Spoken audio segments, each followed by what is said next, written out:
On Thursday night, the Primetime Plainview Bears travel to Good Hope to take on the Raiders, who won their first two playoff matchups against Cherokee County. And then last week, upset, I think most people would say it's an upset, West Morgan 31-7. West Morgan had been undefeated before the Good Hope Raiders came in and beat them on their home field last weekend. However, Primetime enters Thursday night's game dominating the first two playoff games they have played, outscoring their opponents Brooks and Alexandria by a combined score of 77-26.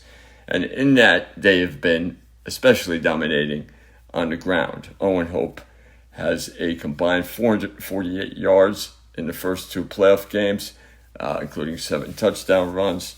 Brody Hodges ran for 80 yards last week against Alexandria. The defense from Plainview stopped Alexandria a bunch of times on fourth down in the second half and really held teams that could score points till only 7 points. Alexandria had a late touchdown, 71-yard touchdown run, garbage time. But Plainview's been playing very well on both sides of the ball, but so has Good Hope, who in their upset win against West Morgan, they've got a couple guys that are like Owen Hope and Brody Hodges, maybe not as dominant as them, but Parker Johnson had 178 rushing yards and 2 touchdowns against West Morgan. Mason Drake had 72 rushing yards against West Morgan, but also had 110 against Cherokee County.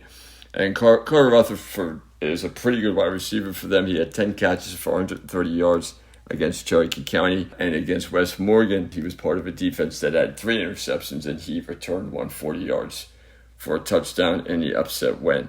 So Good Hope can turn you over on defense. They have done that a number of times in the first 2 games against Cherokee County and against West Morgan. And I think Plainview will come out on top and have the matchup I think everyone is kind of waiting for against Anniston next week.